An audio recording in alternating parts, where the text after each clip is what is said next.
Before Waka Flocka became the trap icon we know him for today, he was just a passionate artist trying to prove himself. Before his mother Deborah Antony had ties with the music industry, she had great responsibility with raising Waka Flocka and his siblings. It was hard for Deborah and her family, but she was soon finding out when she landed a position with the Georgia Department of Family and Children's Services. This led to her being able to move her family out of South Jamaica, Queens, to a middle-class neighborhood in Atlanta, Georgia. Here she grew to become a well-known music mogul, which consisted of her managing a ton of popular acts that we know of today. Also during this time, Waka Flocka was met with a ton of challenges, such as the loss of his younger brother, which greatly changed his perspective on life. In his own words, the loss of his brother created a monster, and he would succumb to the street life. This is the very thing that molded his rap style in the future, which is that of a hardcore trapper. Deborah Antony caught her big break when a rising rapper out of Atlanta was brought to her attention. She was able to do this with her job as a community ambassador. This is what led to her meeting Gucci Mane, as he was in need of someone to assist him with community service. Not only did Deborah help Gucci with his community service, she took him under her wing as well. This led to Deborah letting Gucci Mane stay in her house in order to work on getting his name out there in the music industry. Gucci Mane and Waka Flocka built a relationship because of this, which led to them becoming inseparable. Waka Flocka started off as Gucci Mane's muscle and hype man during his shows. The tension between the two will slowly start to brew as soon as Waka Flocka expressed his interest in becoming a rapper himself. One of the main people that Waka Flocka was trying to impress when it came to his rap career was his mother Deborah Antony. She didn't believe in her son at first, which led to him having to show and prove himself. Waka Flocka started to make a name for himself as checks started to come in from his rap endeavors with Gucci Mane. Once Deborah noticed that her son had great potential, she signed him over to Gucci Mane's label, So Icy Entertainment, which was under her company, Mize Entertainment. During Waka's time with Gucci Mane, he was met with a ton of challenges as the leader of his label tried to hinder his success. From the beginning, Gucci Mane didn't even want Waka Flocka to rap, which would later be classified as jealousy by Waka Flocka. Another thing that came in the way of Waka's success is Gucci Mane's constant battle with the law, as he was always in and out of jail. Around 2009, while Gucci Mane was locked up, Waka Flocka released his critically acclaimed debut mixtape, Salute Me or Shoot Me. This mixtape made a ton of noise in the streets, and it led to Waka Flocka releasing one of his biggest songs to date, called Oh Let's Do It. Oh, they do it, hey, oh, they do it, hey, oh, they do it. This song was Waka Flocka's breakthrough in the industry, which led to him collaborating with well-known names such as P. Diddy and Rick Ross. According to Waka Flocka, when Gucci Mane was released from prison around this same time, he didn't like the fact that Waka Flocka was becoming such a big rapper. But although Gucci had this sentiment towards Waka, he still embraced him as he attended the listening party for his debut album Flockavelli. Also during this time, Gucci Mane cut ties with Deborah Antony and ended his obligations to her label Mize Entertainment. This resulted in Gucci Mane starting his own label, 1017 Brick Squad, which consisted of Waka Flocka tagging along. Waka Flocka signed a contract to Gucci Mane's label for $50,000, which is most definitely a lowball number. But Waka Flocka expressed his loyalty to Gucci Mane, as he believed they were going to build something much greater. This would come back to bite Waka, as this was open season for Gucci Mane to try to hinder his success. While Waka Flocka was signed to Gucci Mane's label, 1017 Brick Squad, he gained more success as he dropped chart-topping songs like No Hands and Hard in the Paint. I won't die for you, so what? Got sex, front yard, broad day. Instead of being happy for Waka's success, Gucci Mane purposely didn't communicate with him, as he didn't like the fact that Waka was becoming so big as an artist. As years passed, the two became even more distant, as there were countless altercations that led to this reality. I also must note during this time, they constantly went back and forth from being on good terms to seeming like two individuals that absolutely hate each other. This is noticeable on countless collab projects they did, along with various things happening in the streets that continue to grow them apart. In 2013, Gucci Mane went on a Twitter rant about everyone he had an issue with in the industry. This included Waka Flocka, who he stated was disloyal to him. Waka Flocka was confused by this, as he stated that he showed nothing but loyalty to Gucci Mane, as he didn't switch up on him. Waka Flocka was still signed to Gucci Mane's label, 1017 Brick Squad, which led to him continuing to bring the label great success, with critically acclaimed mixtapes and hit songs. Gucci Mane continued to showcase his jealousy, as he insulted Waka Flocka on his Twitter rant. This eventually led to Gucci asking people to buy Waka Flocka out of his contract, as he didn't want to be associated with him anymore. Waka Flocka continued to be confused by Gucci Mane's outburst, as he was part owner in the 1017 Brick Squad label. And he also owned 100% of a faction label within 1017 Brick Squad called Brick Squad Monopoly. Many back and forths continued to ensue between the two, which eventually led to Waka Flocka dropping an obscure diss track in my opinion called Ice Cream Cone. And when I met Gucci, thought I met a real nigga, until he crossed the line and he became a fuck nigga. Now the crazy thing about this track is that I'm very familiar with it. I'm also a huge Waka Flocka fan, as I listen to various mixtapes and albums from him. Roaches to Rollies was definitely one of those projects, as it holds a ton of bangers. One of the many bangers that appear on this mixtape is the diss track Waka Flocka aimed at Gucci Mane called Ice Cream Cone. Back then I had no idea why Waka Flocka and Gucci Mane were beefing, and it caught me by surprise. But honestly it didn't matter, as Waka Flocka created possibly one of the most underrated diss tracks in my opinion. The instrumental to this track is incredibly catchy, and it has a sinister element. This matches well with Waka Flocka's menacing style, which is also extremely catchy. He did a great job addressing all of the problems he had with Gucci Mane during this time. This consisted of him talking about how Gucci Mane is jealous of him because of his success. He talks about Gucci Mane's jealous ways in great detail. Waka Flocka also tells Gucci Mane that he doesn't want to fight him or shoot him, as it will end badly for him. He know I got an army, know I got some killers. If he try to harm me, I'm sending killers. You can definitely tell that Waka Flocka is serious on this track, and you can also sort of hear the pain in his voice, as he was truly hurt by Gucci Mane's actions. But although Gucci Mane was someone who was close to him, and he felt betrayed by him, he isn't going to back down when it comes to defending himself, along with his street credibility. The thing that I find the most catchy about this track is the chorus due to how Waka Flocka recites it. He has a ton of personality on this track, which is one of the many elements to his style that's intriguing on this song. And when I met Gucci, thought I met a real nigga, until he crossed the line and he became. One thing I always disagreed with when it comes to Waka Flocka is when he considered himself a bad rapper. There are interviews where he states that he believes that he's trash. I was a whack rapper. Like, I knew I was whack, but I was real. See what I'm saying? My realness overcame my whackness. But I never thought this was the case, as there are plenty of examples of him making incredible tracks like this one. Even his mixtape called I Can't Rap holds a ton of tracks that's filled with fire songs. I can also understand why Gucci Mane was jealous of Flocka, because he's truly an amazing artist if you ask me, and this diss track is proof of that. Gucci Mane obviously didn't respond to this diss track, as he would go to prison shortly after. This led to Waka Flocka doing the noble thing, and didn't continue to diss Gucci Mane in the public. Years after the beef, Gucci Mane came out of prison, a changed man with a new mindset. In an interview with The Breakfast Club, he tells the interviewers that he hasn't spoken to Waka Flocka in 3 years. Waka Flocka also states that he hasn't spoken to Gucci, and says that they're just on 2 different paths in their lives. Their beef still hasn't been fully resolved, but when it happens it will definitely be a big moment in hip-hop, as these two are absolute titans when it comes to the trap genre. They also have incredible history, and fans will be excited if they decide to collaborate again. Used to be my nigga, now you jealous, what a love that. No loyalty, you been money. I'm hot on 4, ever get it twisted, numbers unlisted, stayed in 3rd district.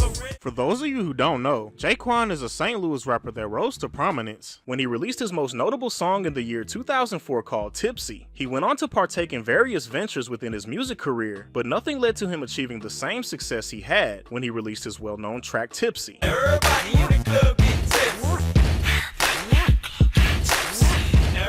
He went on to partake in various ventures within his music career, but nothing led to him achieving the same success he had when he released his well-known track Tipsy. Since then, Jaquan has become sort of a laughingstock in the hip-hop community, as he's the butt of many jokes. This led to Pusha T and Odd Future taking jabs at him on their songs, as he's known as a rapper that fell off the map. But Jaquan didn't take this lightly, and he decided to release a diss track called Pushing the Odds, which is a play on Pusha T and Odd Future's name. Sadly, just like his rap career, this track went unnoticed, and I'm pretty sure there's a large majority of people that don't know about its existence. In all honesty, Jaquan's diss track isn't bad at all. There are multiple elements about this song that are quite intriguing to me. I like the complex nature of the instrumental, as it has various elements about it that make it such. The beat switches hold a ton of creativity, and the futuristic sound effects add to the unorthodox feel of the instrumental as well. Jaquan's performance is another highlight on this track, as he provides various styles that consist of him rapping and harmonizing. You can sense the confidence in his delivery on his verses, and his style holds a ton of personality as well. Push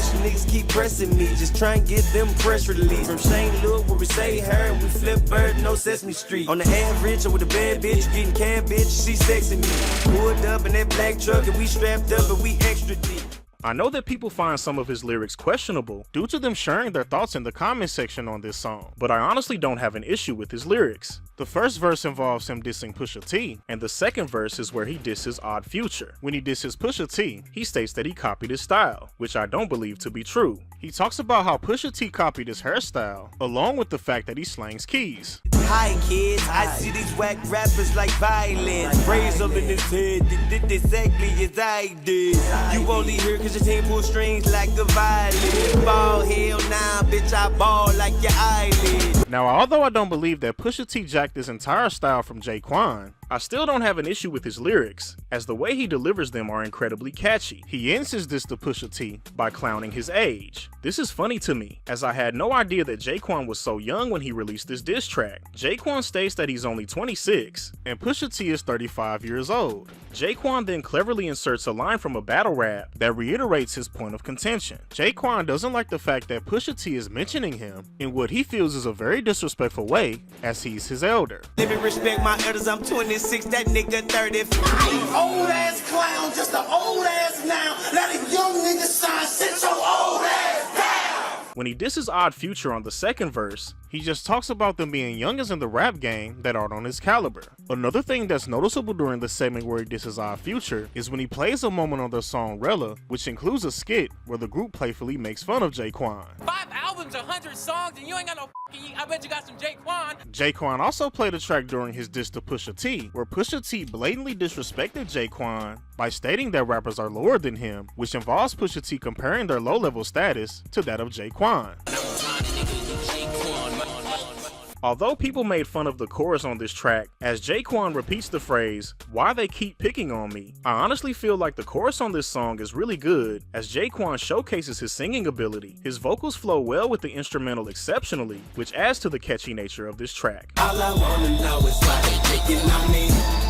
All I wanna know is why they picking on me. Why they picking on me. Stop picking on me. Cause I fuck around and pop your ass. All in all, I think this was a good diss track, no matter what people may think. I like the unorthodox feel of the production, and Jaquan executes his vocals remarkably. This is another one of these beefs that didn't come to a resolution, as the supposed parties that were mentioned aren't involved. I honestly don't even think that Pusha T or members of Odd Future know that they were dissed by Jaquan. This makes sense, as Jaquan has been a rapper that's been off the radar since the early 2000s. It's honestly the sad truth, but although this is the case, Jaquan definitely did something with this diss track, and it's something that I bump on the daily, as I truly believe it's good. Lil' homie, you don't know me, quit fucking with me. Fucking kids wearing wigs and fucking with me. I never knew the world could be this mad. Only vision I had of sex was color me bad, and I never. In the early 2010s, a prominent rap collective took the rap scene by storm due to their style of rap. During this time, there were many people that believed that hip-hop was on the cuff of dying, as a lot of music wasn't being taken seriously. There were many dance anthems during this time, which led to a large majority of people believing that there isn't any real substance coming from the genre anymore. When the rap collective Pro Era hit the scene, they changed this perspective, as they brought forth a more traditional rap style, with their roots being that of true MCs from New York. Their styles were reminiscent of boom bap rap during the 90s, which consisted of a heavy focus on lyricism. They caught their big break in the year 2012, when they dropped a music video for a track called Survival Tactics. The song consisted of the artist Joey Badass and Capital Steez dropping hardcore lyricism over a rugged boom bap instrumental. Within this song, the artist Capital Steez took a jab at rapper Lil B, as he was considered as someone who was a disease to hip hop. In this track, Capital Steez stated that hard work pays off, and tells Lil B don't quit his day job, as him and his crew are about to take over the rap game. They say hard work pays off. Well, tell the bass guard don't quit his day job. Capital Steez shortly passed away after this, which left a ton of confusion in the rap world, as his death came out of nowhere. Joey Badass was a prominent member from his rap crew that kept his name alive as they came up in the hip-hop world together. According to a Reddit source, Joey Badass tweeted the Capital Steez lyric in the track Survival Tactics, where he seemingly took a shot at the rapper Lil B. This would be seen as Joey Badass dissing him, which led to him releasing a diss track called I'm the Badass, aimed at Joey Badass. These niggas think they badasses now, huh? For those of you who don't know, I mess with the bass god heavy. I'm also very familiar with this track, as it appeared on one of my favorite mixtapes from him called Pink Flame. Although I'm always excited to hear Lil B go after people that diss him, This was always a track that I didn't care for. I like Lil B's aggression on this track, but his overall performance isn't sonically appealing due to how he delivers his lyrics. Although he provides aggression, it doesn't sound good to my ears due to the extra emphasis he puts on certain words. The instrumental is really good on the other hand, as it has a gritty and inspirational feel to it. The soulful sample that plays throughout is captivating, and although I don't like Lil B's performance overall, his lyrics are really good. He doesn't really diss Joey Badass on this track, as it's considered a warning shot. The only real diss comes from his very last verse, where he tells Joey Badass if he really thinks he's a badass, he's going to turn him into trash. The way he recites this is hilarious, and he also calls Joey Badass the B word at the end of it. And if you really think you a badass, I turn you into trash, you little bitch. In conclusion, this is an okay diss track. I honestly feel like Lil B would have went way harder on his official response to Joey Badass, as this is just considered a warning shot. And for those of you that don't think Lil B can go toe to toe with Joey Badass, go listen to the track T-Shirts and Buttons where he disses Joe Budden. That's all I gotta say about that. Now before I share my thoughts on Joey Badass's diss track, I must note that Joey Badass went on an interview to say that his beef with Lil B wasn't even real, and it was all a publicity stunt. It was all staged. We planned it. It was all staged. Yeah. How's that for the critics? I think I might believe this, as there's no way that he thought that this diss track was good. I don't like anything about Joey Badass's diss track to Lil B as his disses suck along with his flow. His flow is very sloppy and all over the place, and the sound of his voice isn't appealing at all. The only good thing about this track is the smooth boom bap instrumental, which has jazzy elements. Joey Badass said absolutely nothing on this song, and his pretentious lyrical rap style is absolutely trash in my opinion. I'm the one, I think I should lost it. The badass enforcing. This nigga soft, I put him in coffin. Make yourself a pit to get tossed in. I could do this often on your portion. Foreign, it's a war, we warn. If you want it, still be spawned with the Martians with an army of Spartans. Sparkling up, I fuck your bitch when I park in the truck, rockin' the 49ers park. What? It just feels like he's saying a bunch of nothing, and the only memorable thing I can understand from his unamusing rap style is when he called Lil B lame. Hit you with the cane till you sick in the brain, get dick drill in your brain. You pink flame ass nigga, lame ass nigga. Publicity stunts for the fame ass nigga. This is honestly the only thing that stood out to me, as the rest of Joey Badass's lyrics sounded like a bunch of gibberish. If I'm being honest, I never sat down and listened to Joey Badass's music. I don't even think I've ever heard a verse from him. I know that there's going to be a ton of hip-hop historians in the comments section telling me how is this possible. I think that this is very possible, as I believe that there are a ton of fans of hip-hop that never took the time out to listen to Joey Badass's music. I'm going to say this though, if his music consists of him rapping like this, I'm not going to like a large majority of his catalog. But just as I said before, I believe this track was just done in fun, because there's no way he was serious with this poor excuse of a diss track. This is where the so-called beef between Joey Badass and Lil B ends. Just like I said before, I want to believe that their beef wasn't serious at all, and it was just a publicity stunt, as both tracks seem to not be a serious attempt at them trying to go to war with each other. But I will say that Lil B actually sold it a lot better than Joey Badass. At least Joey Badass could have made it seem like he cared about dissing Lil B, because his diss track was downright terrible if you ask me. Straight eat to this one. Nigga said warning shots, nigga. I'm actually offended that this nigga ain't come hard, 'cause now I'm about to Straight eat to this. Shout out to the old